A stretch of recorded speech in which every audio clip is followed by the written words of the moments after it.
Boa noite, Deus nos abençoe. Hoje nós vamos falar um pouquinho sobre perca de entes queridos. Né? Quem de nós não perdeu alguém? No sentido de a pessoa perder o corpo físico, né? Porque nós não perdemos ninguém, nós apenas perdemos a presença da pessoa. E muitas vezes as religiões tentam arrumar um monte de informações, né? Tentam concatenar algumas ligações de versículos, né, da Bíblia, ou outros tentam falar que isso é Deus e tal, mas somente o Espiritismo traz para nós uma informação mais correta, mais perto de nós. Quando uma pessoa que a gente ama falece, desencarna, a gente muitas vezes tem a impressão de que abre um buraco aqui dentro, né? A gente não sabe como vai preencher aquilo. Aí o tempo vai passando, a gente vai melhorando, as pessoas vão começando a entender a questão, né? A gente vai começando a entender e passa o tempo, a gente guarda aquele buraco lá dentro, mas não conforma, né? Às vezes a pessoa passa aí 20, 30 anos com aquela sensação de perca dentro dela. Não é isso? Mas o Espiritismo, através da informação dos Espíritos, vem dizer para nós que a morte é apenas uma passagem, é apenas uma mudança para uma outra forma de vida. E essa forma de vida, ela muitas vezes engloba as nossas maneiras pelas quais a gente age. Os Espíritos dizem que a nossa vida no plano espiritual, ela vai depender muito da forma que a gente pensa, da forma que a gente encara a vida. Os Espíritos ainda nos informam que a vida, ela se desdobra não apenas em um ponto no plano espiritual, mas ela teria também, ela se desdobraria também para outros pontos, em outros momentos, ou noutras, vamos dizer assim, por falta de um termo de analogia, noutras dimensões. A gente tem no Espiritismo a informação de que a vida continua, de que a vida não cessa, que a vida ela é composta de 1000 formas de ser vivida. E uma das pessoas que trouxe isso para nós com muita capacidade, né, com muita informação mesmo, foi Francisco Cândido Xavier, que a gente não tem, eu nunca tive convivência com ele, mas os livros do Chico são impressionantes ao nos trazer informação das pessoas que já partiram desta vida. Ele escreveu centenas de livros, esses livros eram, segundo ele, intuídos ou ditados pelos Espíritos, e algumas obras do Chico, a gente se assusta com os detalhes pelos quais ele informa em relação à vida espiritual e em relação a pessoas que conviveram conosco e partiram para outra dimensão. Quando Kardec foi fazer a codificação da doutrina espírita, ele deparou com fenômenos estranhos. Esses fenômenos, que seriam uma espécie de mesas girantes, as mesas se movimentavam, elas balançavam, elas estalavam, e a partir daí começou então a haver um certo tipo de diversão para as pessoas da época, da sociedade da época, e nessa diversão eles tinham a intenção de se divertirem e não de aprenderem algo. Foi Kardec que chegou e disse: espera aí, tem alguma coisa aqui que tem que ser estudada. Mesa não pensa, né? Como que uma mesa pensa? Alguém está fazendo esse movimento. Se não é uma pessoa que está aqui, que eu estou vendo, por algum processo elétrico ou magnético, então tem que ter uma explicação. E aí, gente, foi que Kardec começou a catalogar informações a respeito da espiritualidade, trazer para perto dele informações que eram, inclusive, quando as pessoas descobriram que eles estavam fazendo essa pesquisa, as pessoas mandavam para ele. E ele foi ajuntando aquelas informações e formou um livro de perguntas e respostas, né, que nós chamamos de o Livro dos Espíritos. Nesse livro de perguntas e respostas, ele colecionou as melhores respostas para as perguntas mais profundas, o que mais o homem queria em relação à vida, em relação à espiritualidade. E de lá para cá, uma gama de informações a respeito da vida espiritual foi sendo trazida para nós. Com Chico Xavier, inaugurou vários livros, várias obras, vários trabalhos que estariam, vamos dizer assim, na categoria de os clássicos, os melhores. Da obra de André Luiz, nós temos romances, como os romances de Emmanuel, né, que inclusive traz algumas histórias da época de Jesus. O romance Há 2000 anos, por exemplo, conta a história de Emmanuel, e depois o romance 50 anos depois, que é uma continuidade da história de Emmanuel. Emmanuel teria sido um político, uma espécie de senador da época de Jesus. Inclusive, uma das pessoas que perseguia os cristãos naquela época, mas por ignorância, porque não era uma pessoa ruim. E aí, gente, as informações a respeito da morte, ou da vida depois da morte, elas foram sendo esmiuçadas. E hoje, graças a Deus, nós temos pesquisas em relação a experiências de quase morte, nós temos pesquisas em relação à presença de espíritos em aparelhos eletrônicos, e nós temos pesquisadores das mais vastas áreas tentando clarear um pouco a respeito da vida espiritual. Mas então, em relação à questão do espiritismo, que eu estou dizendo que traz o consolo, que traz aí a informação, que há de trazer para nós esclarecimentos maravilhosos,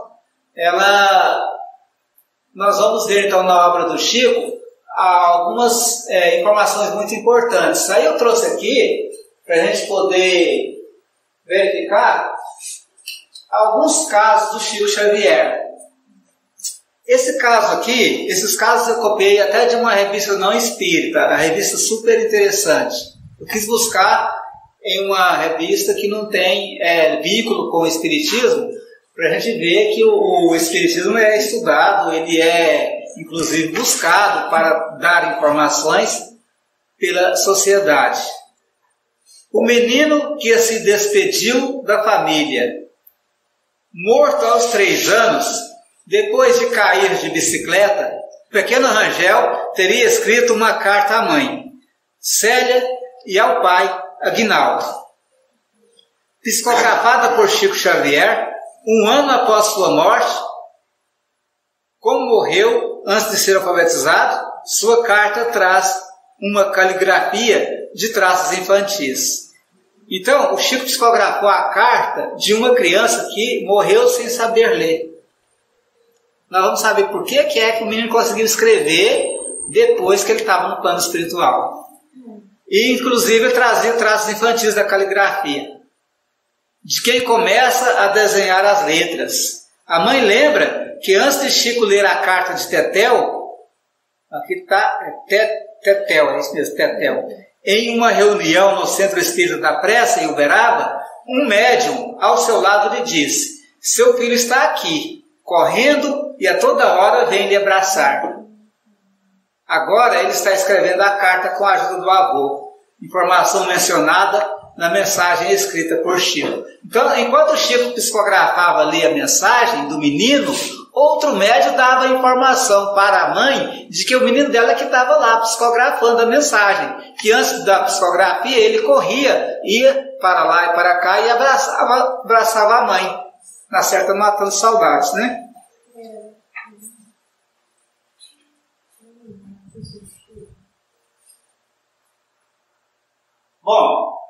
Primeiro trecho da cartinha dele. Querido papai Aguinaldo, querida mamãe Célia, com vovó Lia, sou eu, o Tetel. Estou com meu avô, Lico, e com a minha tia Gilda. Vovó me auxilia a escrever porque estou aprendendo. Estou vendo a tia Lé. Ele estava aprendendo lá do outro lado, né? Segundo trecho. Eu estou vivo e vou crescer. Estou aprendendo a escrever só para dizer ao seu carinho e ao carinho de mamãe Célia que não morri. Trecho 3. Vou aprender muitas coisas, muitas lições para saber escrever melhor.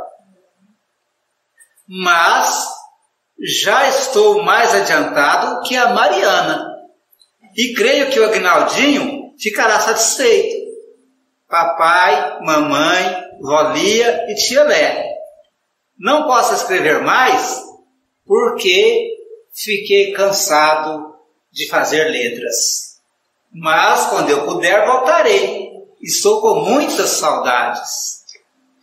E aí, gente, as informações que o Chico não sabia, que o Chico psicografou aqui eu li 3, 2, 5, 6, 7, 8, 9 linhas, e 9 linhas da carta, 9 linhas da cartinha, 9 linhas escritas aqui no computador, a mão dá mais que isso, daria umas 20 linhas, né? Nós vamos ver o que o Chico desconhecia. Letra A. O apelido do pequeno Rangel era Tetel. O Chico não sabia. Volico era como o Tetel chamava o seu avô materno. O menino chamava o avô dele de Volico. Isso o Chico não sabia. Manuel Diniz, morto em 1979. O nome do homem era Manuel Diniz, mas o Tetel chamava ele de Volico. E o Chico não sabia disso, né? Para vocês verem. Que presidiu o Centro Espírita Luiz Gonzaga, fundado por Chico, em Pedro Leopoldo. Tia Gilda era uma tia do pai de Tetel, Aguinaldo. A tia Gilda era era tia do pai do menino, né? Do Aguinaldo, né? Ela morreu em 1954. O próprio Aguinaldo se lembrava muito pouco da tia, que faleceu quando ele tinha apenas 4 anos. Tetel, claro, não a conheceu. Então o menino deu o nome da tia que ele não conheceu e que o pai conheceu só até os 4 anos, né? Até aquela hora ali, o pai não sabia. O pai não lembrava mais dessa tia. Quando ele tinha 4 anos de idade, aí o menino vem, psicografa a carta e fala da tia Gilda dele. Entendeu? Que estava ali com ele. Impressionante, né, gente? E tia Lé era uma amiga da família que estava na reunião no dia que supostamente o espírito de Tetel teria escrito a carta. Então ele citou essa mulher, tia Lé, né? Mas o Chico não sabia que nesse dia essa senhora estaria ali na reunião, né? Era uma amiga da família que estava na reunião no dia que supostamente o espírito de Tetel teria escrito a carta. E Célia, a mãe de Tetel, fazia perguntas a si mesma, no íntimo. Ela perguntava para ela mesma, a mãe do menino, né? Sem compartilhar com ninguém, ela não falava com ninguém isso, sobre a morte do menino. Ela ficava se perguntando, né? Uma delas era a dúvida se Tetel continuaria seu desenvolvimento interrompido tão precocamente. Pergunta respondida na mensagem. Vamos voltar lá. A mãe do menino ficava se perguntando: puxa vida, meu filho desencarnou tão criancinha, tão pequenininho. Será que ele vai continuar criança? Será que como é que vai ser essa situação agora? O espírito desencarna criança, continua criança? O menino fala na carta, né? Ó, vamos achar aqui, ó. Estou vivo e vou crescer. Ele fala: estou aprendendo a escrever só para dizer ao seu carinho, meu carinho de mamãe Célia, que não morri. Olha que beleza. Não é consolador, gente? Então, o menino, ele tinha essa dificuldade assim, de escrever, porque ele morreu sem aprender a ler, né? Mas ele correu e aprendeu no plano espiritual, né? Só abrindo aqui um parênteses, gente, tem uma informação dos espíritos que a pessoa desencarnando criança, ela nasce criança, fica criança, nasce não, ela aparece criança lá do outro lado, mas ela se desenvolve, às vezes desenvolve rapidamente, cresce rapidamente. Caso da pessoa desencarnar ali com 4, 5 anos de idade, está ali 1 ano, ela já está adolescente. Porque é um desenvolvimento rápido no plano espiritual. Ele vai voltando, né, as características dele, de espírito adulto, né? Aqui tem outro trechinho aqui, ó. O filho que não quis partir. Dá tempo? Não vai dar, não dá. O filho que não quis partir. Quarto filho de Aníbal e Adélia Figueiredo, William nasceu em Belo Horizonte. Em 1924, aos 17 anos, ingressou no exército. Quando ficou doente por causa de um calo infeccionado, passou meses a fio no hospital, mas a infecção progrediu para uma gangrena irreversível, que o levou à morte em setembro de 1941. Apenas um mês depois, supostamente, o espírito de William começou a enviar cartas psicografadas por Chico Xavier, a sua mãe, e não parou mais até a morte da matriarca na década de 1980. Aqui, gente, quem colocou a palavra supostamente aqui foi a revista Super Interessante, viu? Porque a gente é espírita, a gente sabe que não é supostamente, é o espírito mesmo, porque foi comprovado depois, né? Primeiro trecho. Querida mamãe, peço ao seu bom coração me abençoe e por minha vez rogo a Deus que nos ajude a vencer suas lutas de sempre. Sua alma sensível continua atravessando o perigoso mar de todas as provas. Não, o perigoso mar das provas. E eu prossigo ao seu lado, somando quando lhe faltam forças no leme para a condução do barco. Sei como lhe dói a tempestade dos últimos dias. Para o espírito materno, as nuvens do horizonte dos filhos são sempre mais pesadas e mais tristes. Multiplicam-se as dores, os receios e as aflições.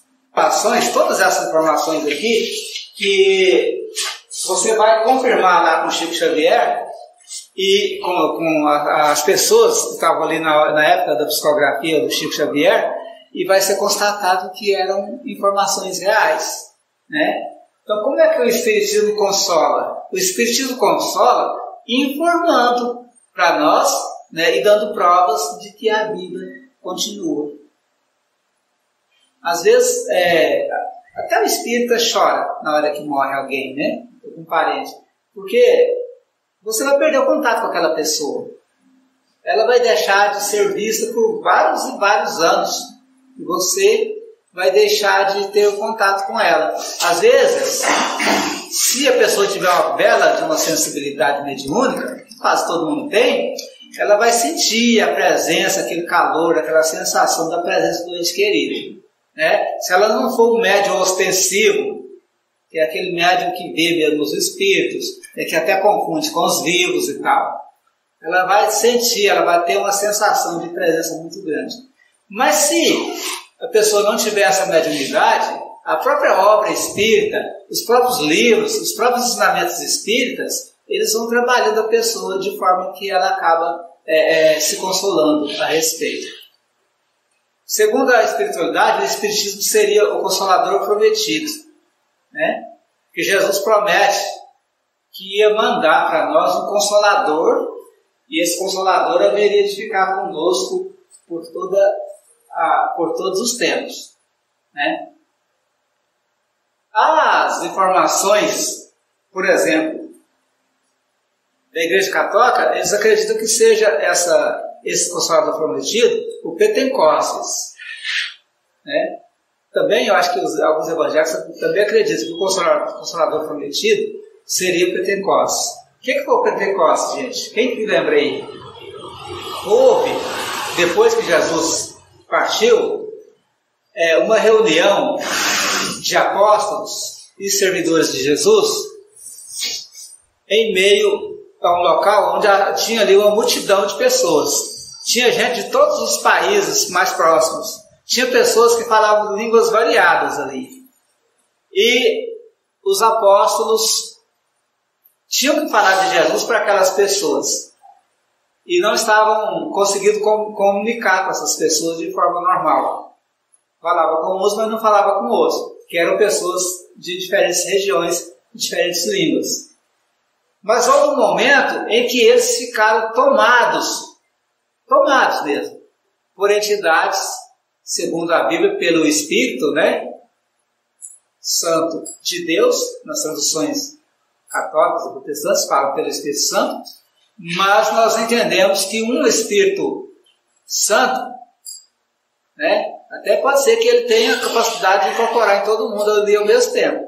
Mas não foi isso que aconteceu. Na verdade, vieram espíritos da Pleiade, da turma, vamos dizer assim, do trabalho cristão, do trabalho do Cristo, e ali cada um deles escolheu um dos apóstolos.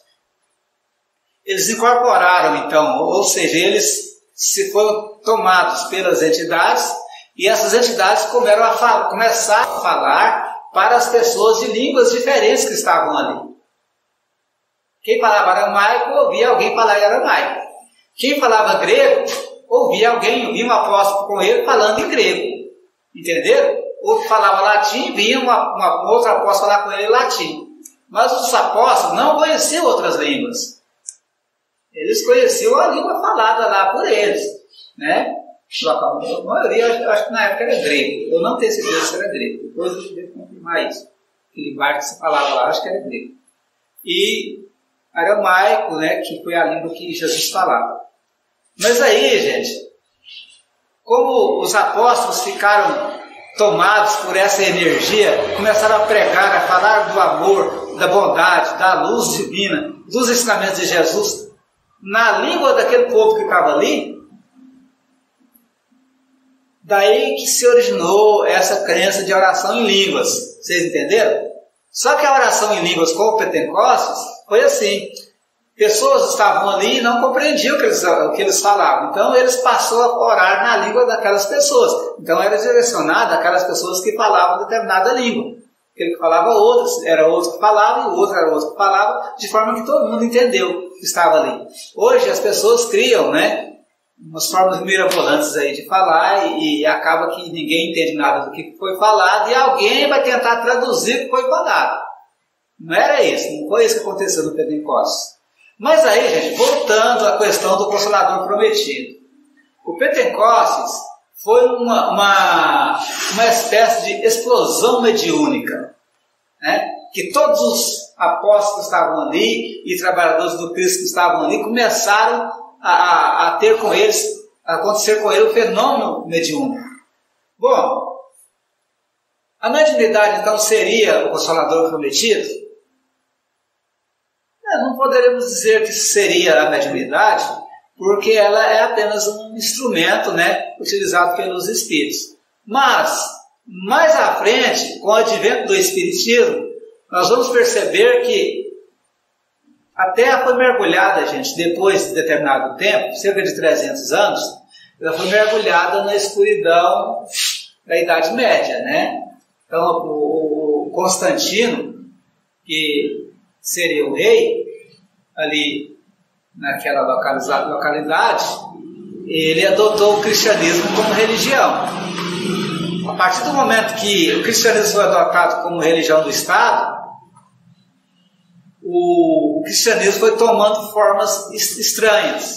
Começou os rituais, começou as pessoas a usar roupa especial, né?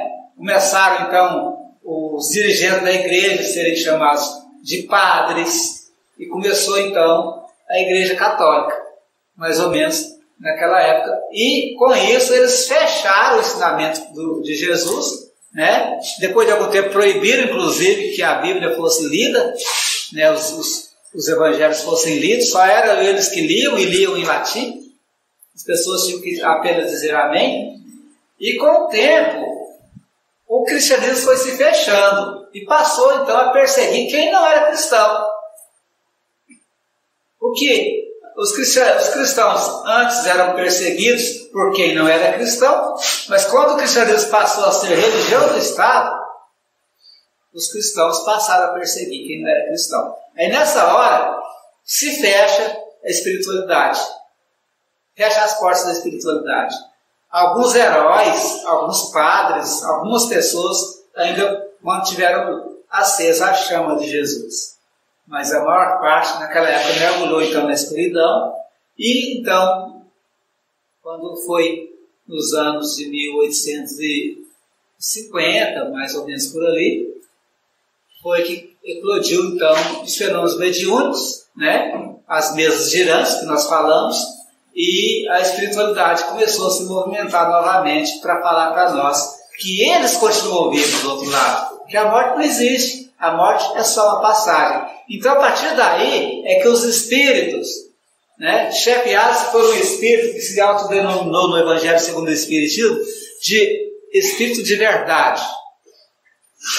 Ele disse, então, que o Espiritismo teria vindo para consolar os homens, para dizer que a morte não existe, que a morte é uma passagem, né?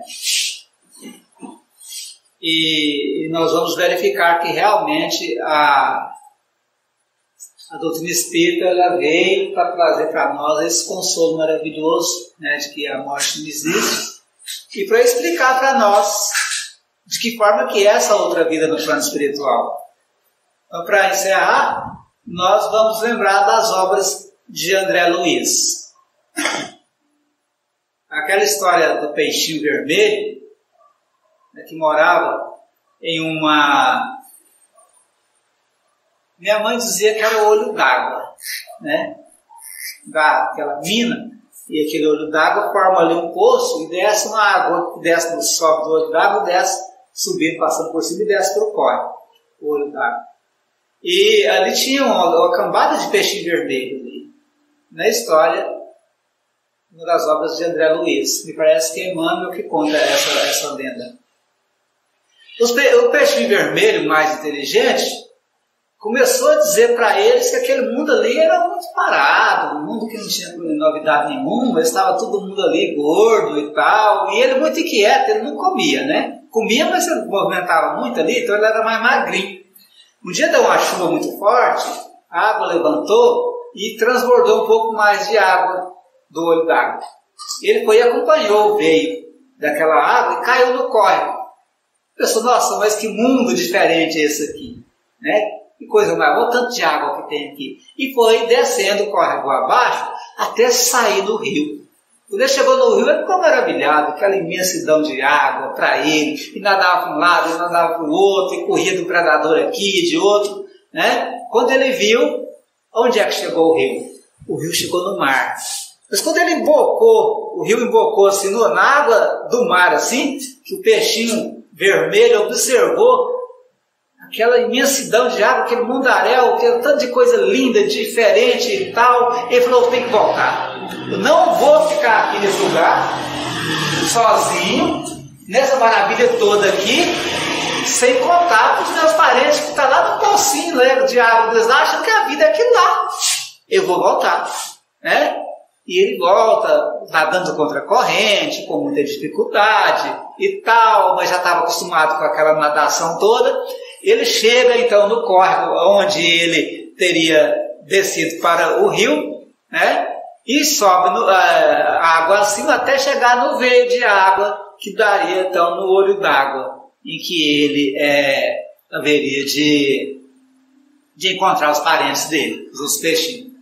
Chegou lá, estava lá todo mundo gordo e tal, sem saber de novidade alguma, comendo lodo, o besorrinho caía lá, e naquela vida ali, nadando para lá e para cá, e falou, pois olha, a vida não é só essa aqui não, a vida é cheia de novidade, existe outra vida, não é só essa vida aqui, existe outros lugares para viver, existem imensidões maravilhosas, existe uma imensa consolação para nós que estamos aqui, que é a vida do outro lado, nas outras águas, que são muitas, é muita água. E aí ele virou motivo de chacota.